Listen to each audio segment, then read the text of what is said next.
Hi, everyone. This is Sabrina, your host for the Powerful and Passionate Healthcare Professionals podcast. And today we have another exciting episode with Dr. Tony DeRamus. He is a 1998 graduate of Parker University, chiropractor. He is the founder of Sandstone Health in Texas. And we actually met through a entrepreneurial think tank. Through the rapid expansion of his own healthcare company, he transition has been highlighted as a national podcaster, being on ESPN, has been frequent guest on different shows such as Good Morning Houston. And he enjoys speaking on many different topics, including personal development, leadership, and business. He's also an international best-selling author.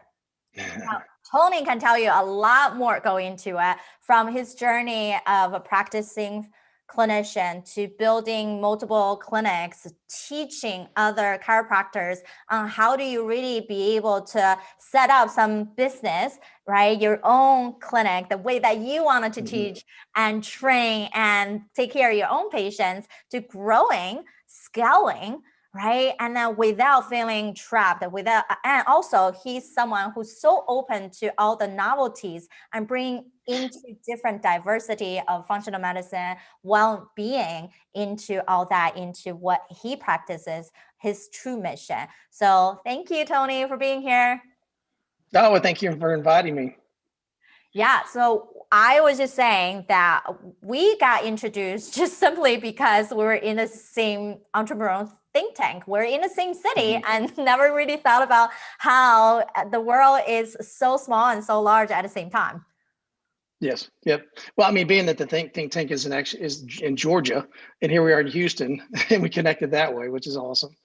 I know. And then the first time we met is actually in person in Georgia, now in Houston. And despite that, Tony and I actually worked together going through my high-level 6-step process to become that peak performer in healthcare. So it's interesting how the world can be any way possible as long as you want to build it. That's right. Well, and really, and what that's going to lead into, because as you know, we've discussed coming into my company and working with our doctors, and really going through the same process that I went through, which is excellent, by the way. So I think our future is pretty bright together.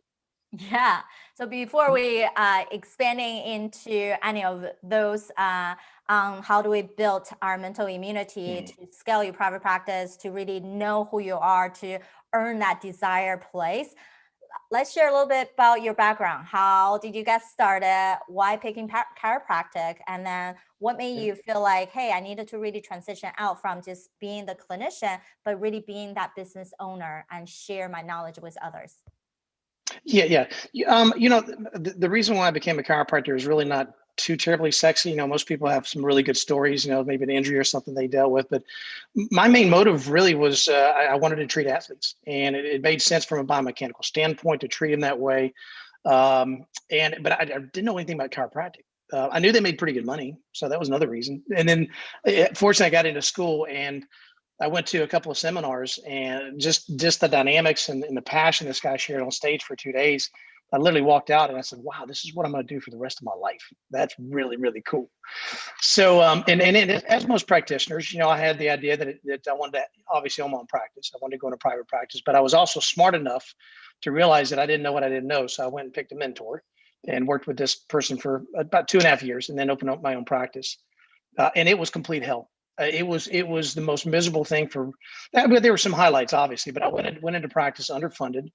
I almost feel like I didn't have the right amount of knowledge. I should have stayed at that one location a little bit longer to understand the business side of it. And then it was a lot of mistakes in business. It got so bad to the point that after about 9 years, 8.5 years of doing that, I said, well, I could do something different. I needed something that was 2 + 2 = 4. And my profession, sometimes it's very subjective. And so I thought, well, maybe an engineer or something would be good. And so I left chiropractic, left the field. And lo and behold, 6 months later, I truly believe that when God calls you to something, you just can't give that up. And it just started hitting me. I'd be online looking for locations for, our equipment, and I came across one place and said, man, that'd make a really good clinic. And so it started coming back. And so I was born to do this.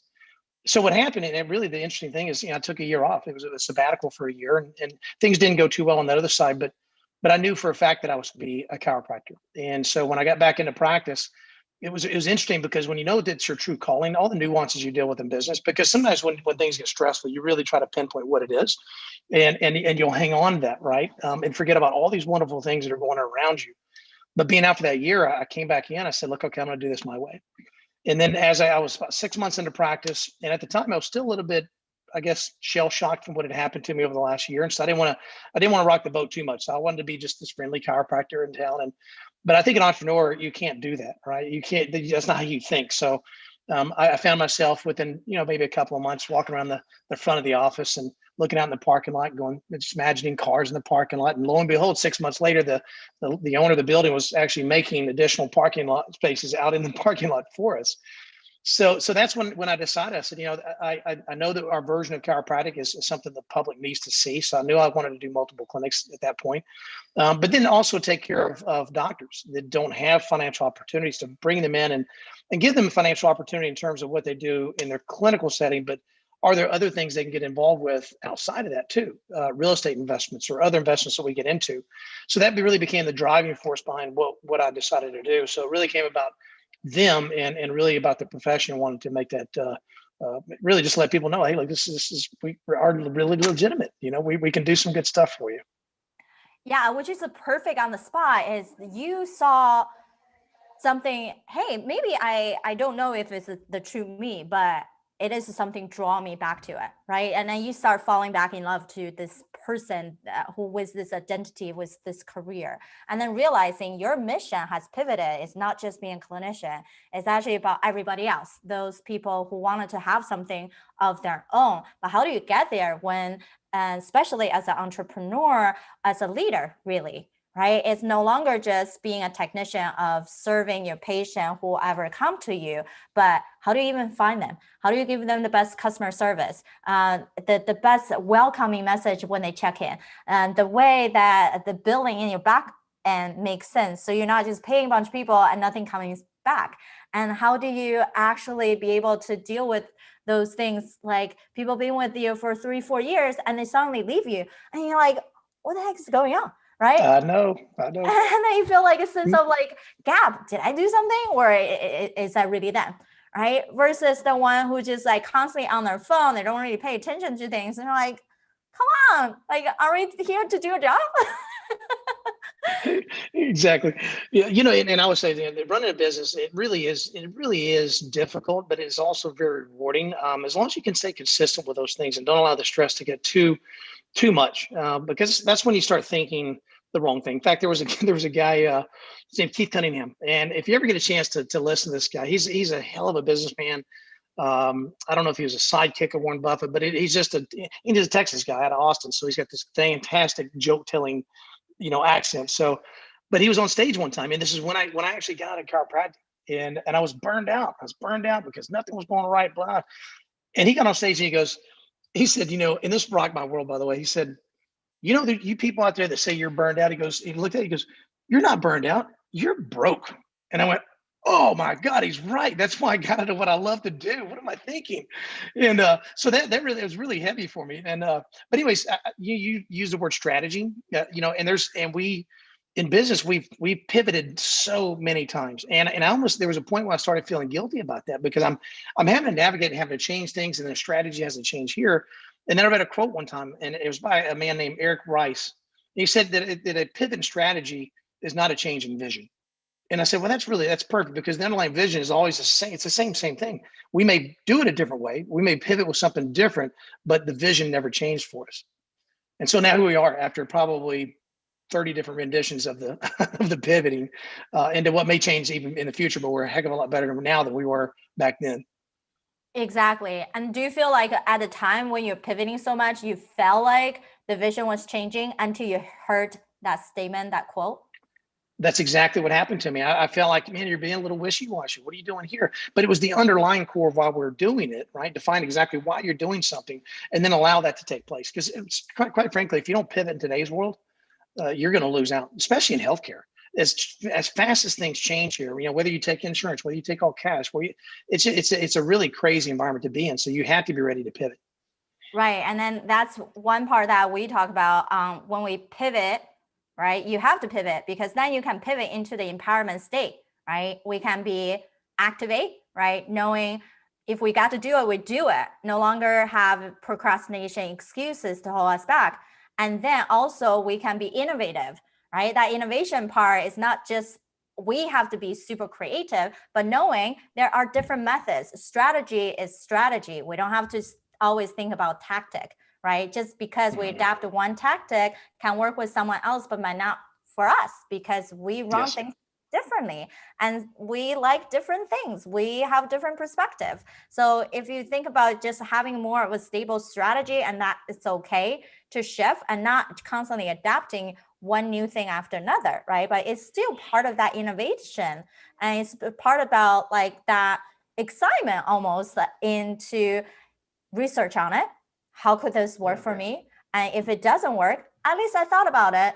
I know it's not for me, right? And then we can think about the other things as we also mentioned about empathy, right? Like when we feel like, oh, am I losing who I am? That's like not giving ourselves the true empathy.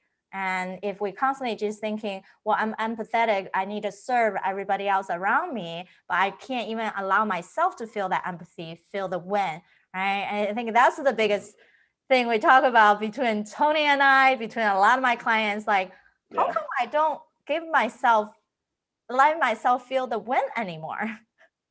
Yeah. And I think that was a really big point for me that I've always been a very optimistic person. I wake up, in fact, for a long time, I said that, I'm not really a big fan of positive affirmations because if we're trying to convince us of something that we don't really subconsciously feel that we're about, then it creates too much damage, right? If you don't mind, I'm gonna tell you this story real quick of how I changed my mind about positive affirmations. And, but my idea was, eliminate negative thinking, right? Eliminate negative things, delete those thoughts, and then you'll be good. Well, what I realized is that me being a naturally optimistic person, that everyone has their tipping point, and when life really gets busy, right? Maybe that tipping point may be for one person in private practice, which it was for me at times, or maybe it's you have 10 practices and then you start becoming overwhelmed. But everyone has a tipping point at some time, and I think that's where I'd gotten because when you and I got together, even filling out the questionnaire for you, I've always been a happy person, so I had to check emotional well-being because I found myself at times getting to a point where, man, can I ask the same questions that every entrepreneur does? Am I smart enough? Can we do this? Oh my gosh, what am I thinking here? And you play that tape over your head, and after a while, you start to believe it. So the story I was going to tell you is I was actually in Washington D.C. one time, and I was speaking at this event, and this lady named Becky Halstead, or General Rebecca Halstead, as most people refer to her, but she's literally 4'9", and maybe 5 foot. She was a second graduating class of women at West Point. So imagine the hell she went through as a second class of females going through West Point. And but then she rose to a brigadier general status in Afghanistan and Iraq. Well, anyways, I told her the same story. I said, well, I don't really make positive affirmation about believing negative, eliminate negative thinking. She said, it kindly says, I understand what you're trying to say. She said, but when I was in battle, and I go, I didn't know who the lady was, and I go, I'm about to lose this argument. So she said, when I was in battle, there were two things that I said every day. One was the Joshua 1:9 prayer. Be courageous, do not be terrified, for your God will always be with you. And then the second was one thing called the warrior ethos, which is something that the military says. And forgive me, I won't get all of them right, but it's basically, I will never quit. I'll never accept defeat. I'll never leave a fallen comrade. And she said these every day. In fact, she had a little shield, and she actually gave me that shield, but it's not by me right now. I'll show it to you. But and it's one of my prized possessions because the amount of energy and emotion she put in that every single day, over 22,000 soldiers in Iraq. And as a female, as a motherly instinct, to pray over that was powerful. And her affirmations were about other people too. It was really cool concept. And I go, oh, I get it. And now, and now actually going through the things that we went through, because you have us doing that. You have us doing that. And I told you when I did the program, I'm committing to this thing. And I started doing it. And it made a very simplified, but just being proactive in those things every day, that made a big difference, right? Instead of being so distracted by all the things that are going on in my life, because all these entrepreneurs listening to this right now, they know that when shit hits the fan, it's really tough. And so it's distracting that you can't, your number one thing you hear from people is, I'm too busy. And so but you aren't too busy to take that, your 2-minute reset. It's very simple, but it's made such a big difference, all because I said, look, I got to take the time and take care of who I am and what I'm doing right now. Otherwise, I can't serve all these other people like I need to serve them. Yeah, exactly. And that's why like the whole program so much is to say, how can we have better mental immunity? And then we can cut hours off work and increase productivity for everybody else around us, right? It's no longer just like another strategy, another tactic. If we keep seeking another tactic, another strategy, there's going to be endless things that you want to adapt and never really going to be true what you need. So how can we bring out the best of what already you're doing and then be okay with it? And then you can stick to that, right? And then on top of that, it just have that level of accountability, right? We have our check-ins, we have our professional and personal goals, and then you're like, yeah, I get it. And then there doesn't seem like overwhelming anymore. Yeah, but don't you find? I'm sorry, you're the podcast. I'm asking you a question. Is that okay? Go for it. Don't you find though that people that have built a business in a position, if you want to call it power or whatever it is, or doesn't have a whole lot of people they have to answer to, don't you find that they have a harder or more difficult time asking for the help? Because who do they go to? Because it's an island that and really over years of being on that island by yourself, you have to be self-sustaining. So it's difficult for them to go, hey, I think I could use some help here. Right. So that is one of our 10 sabotaging tendency. We also said like number one is judgment, right? Like Tony had you name your Dr. Tony's nemesis. Me is shitty, itty-bitty comedy, just crying out all the time, right? And then, so besides that big umbrella of we're constantly judging ourselves and other people saying, I work hard, I got myself here, I have to go through like nothing to get to this point. Or my family had money, but they gave me nothing. I have to figure all this out. You can't discredit me for how hard work worked. Well, that's not what I'm doing, right? It's nothing discrediting who you are as how hard you work, but we're saying life already is hard enough, but why choose the hard thing? Why people talk about hiring a whole team of VPs as your multiple number twos, right, to offload is because the thing of leveraging other people's time, resource, and their knowledge. And so that's one of our focus funnel, right? You only have 5 steps to do any decision. One of them is delegating. And why do we delegate and how do we delegate without having sabotaging tendency? And one of them is controlling, right? We feel like because I gone through it, I already know all the hard things. So if I have to give up that control, as you're saying, like that power, would people still see me as important, still see me as the president of the company, still see me as the COO? And then if I don't do this, I'm just chilling. But if you think about some big people like Elon Musk, you think they're going to do everything at every moment? Like, how is that even sustainable, right? It's not. So the lie is not to say you are not good enough. No, you are so good already. But our persona of this controlling yapping at us, right? This persona saying, if you cannot control everything, if you don't show up everything to measure on how other people are performing, then you put yourself on the lower spot. But that's just simply a lie because that's how I compensate ourselves back then, right? Us, we're pushing, and never was in a place, how are we going to pull the right thing, the right people to us? Yeah, I think you said control. And I think control too much control does get you to a point to where you're not good enough, because it wears you down. It's like I was doing that at one point where, and I don't blame people for doing that, to be honest with you, because when entrepreneurs, when you first start a business, you do everything. You are everything, right? Unless you come in with a bunch of private equity money and hire all these people, that's fine. But most of us didn't start that way, especially in private practice. And so we're so used to doing it all. And it's very difficult at some point to start, number one, delegating that stuff, right? And giving that control up too. I know I found it was difficult for me, and really, going through that desire zone stuff was a good thing too, because it really lets you key in on that. And honestly, this is something I've been working on with my other business coach for 5 years now. And he tells me all the time, you've got to go out there and do some creative thinking. You've got to spend time alone on the golf course. I'm like, well, I don't play golf, number one, but I can't imagine, because I'm the guy that's always been in the trenches, and now I've got to scale back and take time for myself to think about the company. Oof, what a weird concept. But it's so important to grasp that concept, to be able to pull back. And I think part of the other reasons is you start feeling guilty, because you want to be that hardworking person too, like everybody else. And so that guilt will force you. And I just had this conversation with a friend of mine. It'll force you to start looking for things just to stay busy, whether they mean nothing or not. You'll find yourself and I found myself doing that. And I'd let everybody know, I just work until this time, just let them know I'm working. But it's such a bad thing, especially for an entrepreneur that's running, if you have multiple employees and a lot of responsibilities. You have to take some stuff off your plate. Otherwise, it's just going to tear you down eventually.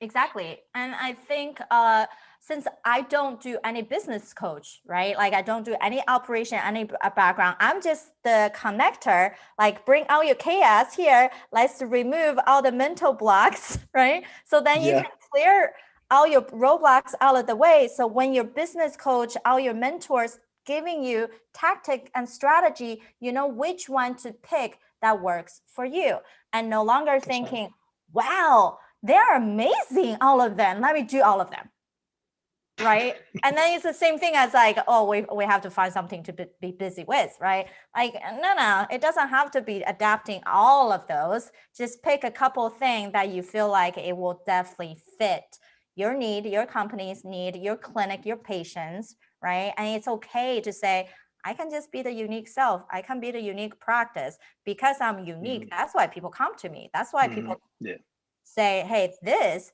is the practice. This is the doctor that I wanted to see, not the person 5 miles down the road, right? That's right. And right. That is the specific thing, that how are we getting over this thing? And that's why I said like mental immunity is like a fitness, right? Brain muscle that you have to work on.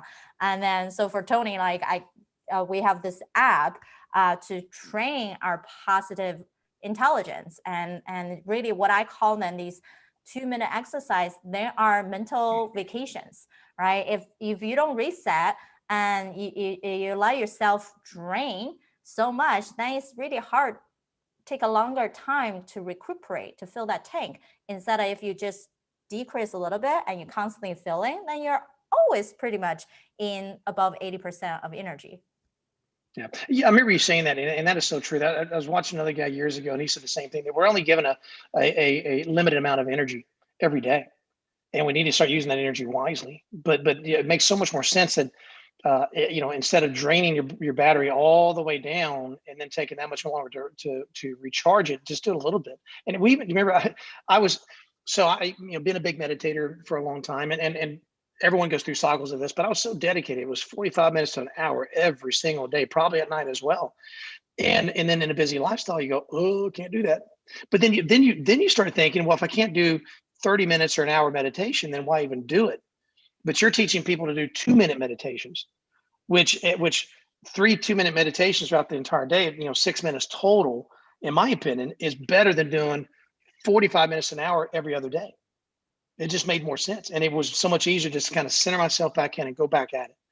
So, but the discipline has to be there to do it.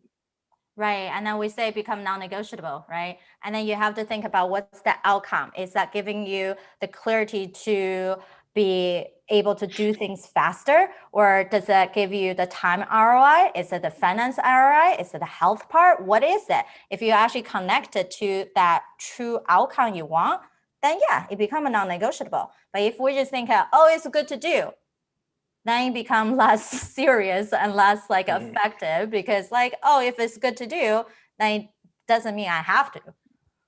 Yeah, yeah. But it's so sad too, because we all know a lot of entrepreneurs. We also know a lot of alcoholic entrepreneurs.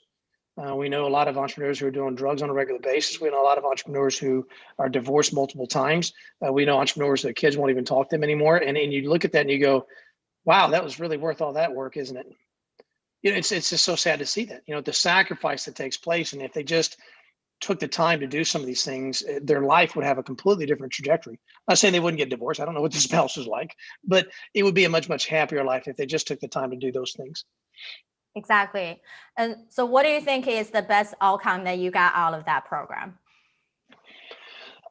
Gosh, I went through my list of list of things with you that last day, and I kept them on my notebook pad. And they're all, and I told you, there's a sheet I move a lot of my really important stuff to, and that you made that sheet too, all the things we did.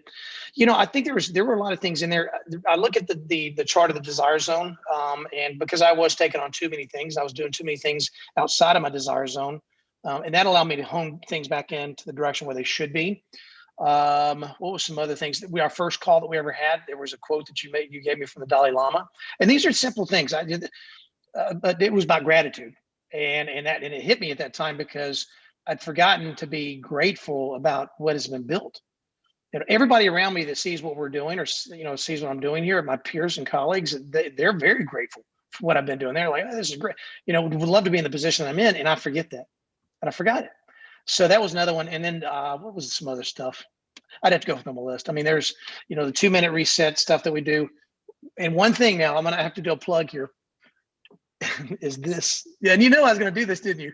So this clock right here has been, it is so, and you had, I don't know if yours is next to you or not, but you held this up for me one day, and we're talking about time blocking, time blocking and everything else. I said, well, where is that? So I bought it on Amazon, and it has the clock and the 5 and 10, 15 minutes and so forth. It is awesome. And so when I started using this thing, hoping it's starting there. When I started using this thing, I started realizing, like, oh my gosh, when I'm actually tracking my time, I've got a lot of it. When I'm not tracking my time, even if you take a 5-minute break to surf the internet, and it's 15, 20 minutes later, time goes fast. So it's been I can get so much stuff done in a 15-minute period. It's crazy. So okay, is that enough? You want more stuff about that program? Yeah, that's great, right? Like, so one thing I think a lot of people misunderstood about how to time block, right? And then they block out their whole entire day, and then they feel like, oh, I can't catch up because they don't know how to give themselves time in between to finish that note, to reset, right? And then, or they block too much out, then the whole day is constricted. It doesn't feel flexible. Yeah. It doesn't feel like you're living anymore. You just on the schedule all the time, right? So that's like some of the biggest concept about time block. Instead of feeling like you have plenty of time, then you feel like you have no time. Yeah, thank you. That's amazing. So as we wrap up, I have you do the 100-question deep dive when we first met. And then for all the speakers on the show, I say, hey, do the quick version, right? Down to the 10 question. So even from the initial, before you gone through the 6 weeks, and then now we finish our core training, and then you did a quick assessment. What was the difference when you saw those life wheels? Well, they improved, and I knew they'd improved. I would have ranked myself a 10 on all of them, but as you know, there's always that one question out of 5 that I don't agree with. So I had to put a 9 there. It was drastically different, and I was very honest. Even the first time, I'm, back to that entrepreneur in the ball. I pretty much will keep things in, but when I went into this, I said, okay, I'm being very open and honest about everything. And so I really thought through those questions, how I was feeling. And then today I did the same thing. And I even tried to give myself a worse score on some of them, but I can't, because even the one about stress and anxiety, I've got stress. Don't have anxiety, but stress is there. It's every day, but it's how you handle that stress sometimes. Or maybe I shouldn't call it stress. Maybe challenges occur every day. They can stress you out one way, significantly, or maybe not the other. But yeah, so everything it changed. And as I said before, the one thing that has to happen now, because with drug addicts, it's always, I can quit anytime I want, but staying stopped is the problem. So what I have to do is stay consistent with these techniques and with these programs. And I know for a fact, just like every entrepreneur listening to this, there are gonna be times when it's just go time. And you're just really going just at both ends. You've got to get something done. We know that's there. It's going to happen, but you got to make sure that you pull back somewhat to take time to take care of yourself. Exactly. And I think even when we were together, working together, there's 1 week you're like, it was just a bad week. I didn't do as many meditation. I didn't do really much of my reflection. And you even notice that, right? Like when you 1 week from the other, and then when you back on it. So minor things make a huge difference, right? I believe Darren Hardy, he's the one who's like Success Magazine, right? Running big things for people. And even he wrote the book on compound effect. It's those tiny little things. It doesn't mean we have to really dramatify everything, but those are tiny, small steps that we don't feel like we even had done anything actually make the biggest impact. And that's why I always say 2 minutes, that's it. It's okay. Give yourself just get it done, and don't make excuses for it. Just do it.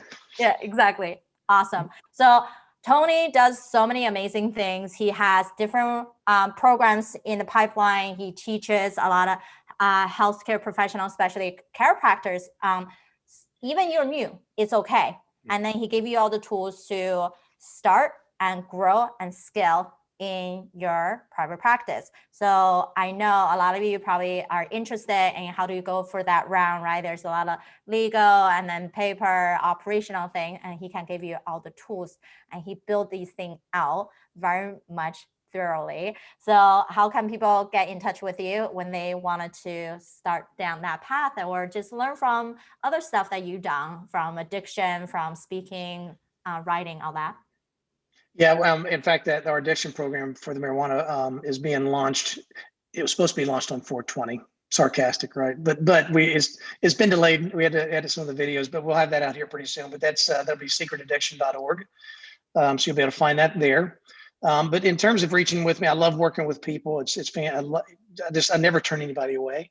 Let me rephrase that. Not yet, because I can manage it within my schedule. But as you teach people, it's okay to turn stuff away. But yeah, just email at tony@sandstonehealth.com, or you can reach me Instagram at Dr. Tony DeRamus. You can Facebook me as well. Just look for Tony DeRamus. I'm there as well. Awesome. Amazing. And thanks everyone for chiming in, listening in. And I know you got probably a lot out of this session, and we would love to hear your review. So leave a comment below, subscribe, so you and turn on notifications, so you're always going to be in the loop when we produce also amazing other episodes for you. Of course, we wanted to give you the content, the knowledge that you want to learn. So feel free to message me on LinkedIn or Instagram, shoot me an email. They're all going to be in the show note below. So I know what you really want to do to accelerate your life as a best clinician as you can be, and also as a owner, as a leader, to have that best impact, not only for yourself, but everybody else around you. But remember, there's always able to do less and have more done. So until next time, bye guys.